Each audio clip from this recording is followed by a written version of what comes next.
segalanya, waktu, tenaga, pikiran. Kadang kami tidak memperhatikan hidup kami sendiri, tidak memperhatikan keberadaan kami, tapi kami tetap salah. Tuhan bilang, karena kamu gak pernah memperhatikan sesuatu, kamu gak pernah membersihkan dirimu, gak pernah memperhatikan pribadimu, apakah berkenan dan tidak. Sering sebagai hamba Tuhan seperti itu sudah pelayanan, mengadakan mujizat dan lain sebagainya. Dulu saya seperti itu, Bapak Ibu Saudara. Pelayanan saya dulu itu luar biasa. Saya katakan, saya pernah melayani orang lumpuh berjalan. Tapi apakah itu hidup saya benar? Pada waktu itu banyak kesalahan, dosa yang saya lakukan, kebohongan dikatakan, suka sombongnya minta ampun, gak bisa ditegur saya pada waktu itu karena saya merasa hebat dari Ibu Gembala. Benar. Dulu Ibu Gembala jujur hanya duduk berdoa buat kami anak-anak rohaninya. Kami yang pergi pelayanan dia hanya berdoa.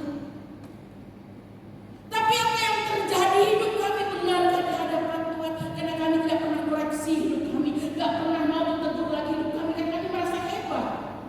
Padahal orang yang hebat, orang yang mau dikatakan melewati tantangan, kesulitan dan air mata. Saya menyadari ya, kalau hidup saya seperti dulu, waduh. Kalau besok saya dipanggil Tuhan, masih penuh dengan dosa. Jangan kira kami hamba Tuhan hidup benar, Bapak Ibu Saudara. Kalau kami tidak pernah mengoreksi diri kami di hadapan Tuhan, tidak pernah mau belajar lagi tunduk kepada pemerintahan Tuhan dalam hidup kami. Saya ini sering gak tunduk, Bapak Ibu Saudara. Dan Ibu Gembala jujur, kadang saya tanya Ibu Gembala loh. Sering saya tidak tunduk, saya tuh kelihatan Bapak Ibu Saudara saya seperti sempurna, kebaikan orang hati. Gak melawan. Kadang saya tuh melawan dan protes, Bapak Ibu Saudara, gak tunduk.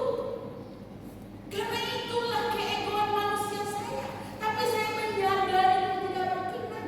Tuhan bilang, di mana kamu mau tunduk dan aku yang tidak kelihatan.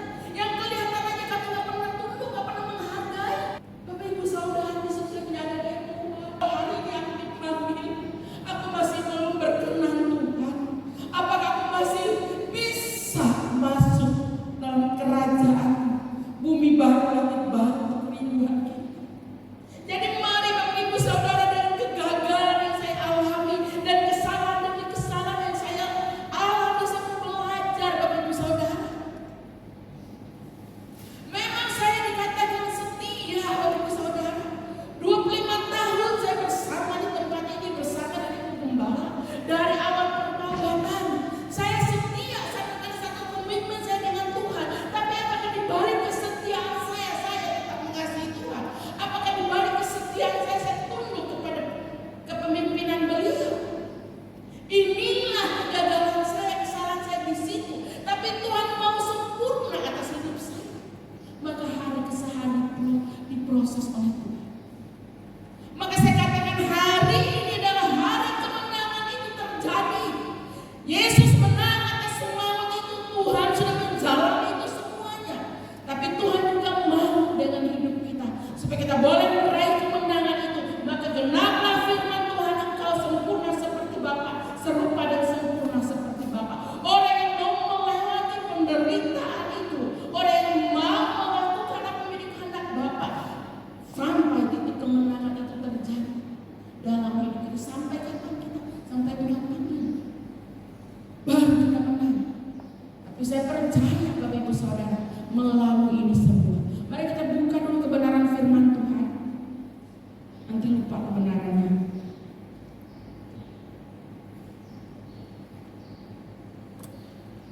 Coba kita buka di Filipi pasal 3 ayat 10. Ayat 10 saja.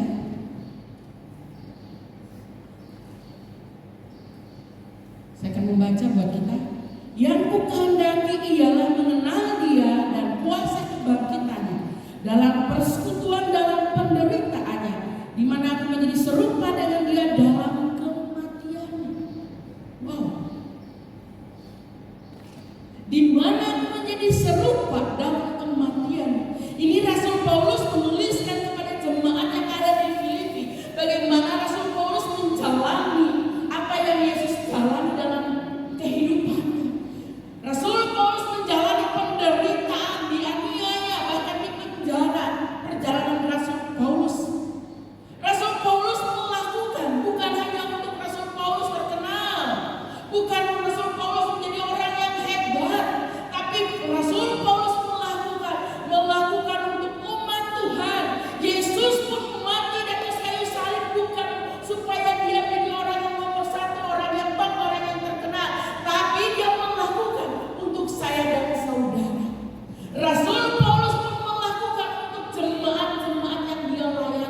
Jadi dia bayar harga.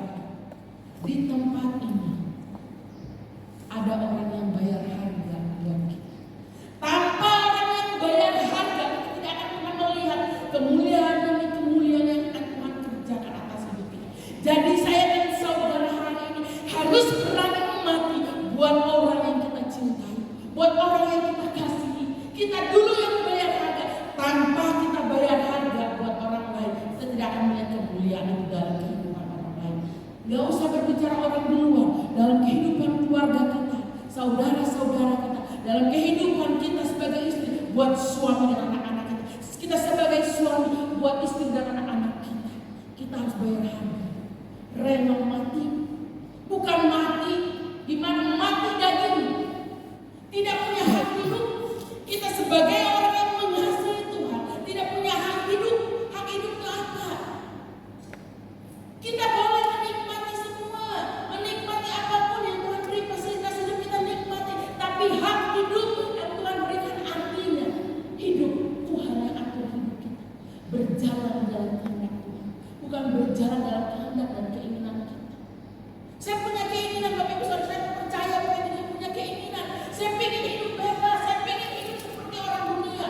Tapi apa yang terjadi binasa hidup saya hari ini. Kalau saya tidak bayar harga, saya tidak akan melihat adik saya yang ada berdiri bersama Bapak Ibu Saudara. Walaupun baru satu orang. Saya percaya ada harga yang saya harus bayar. Kalau pada waktu itu saya mundur membawa apa, menjadi apa keluarga saya, Bapak Ibu Saudara. Mau menjadi apa saudara-saudara saya yang saya kasihi.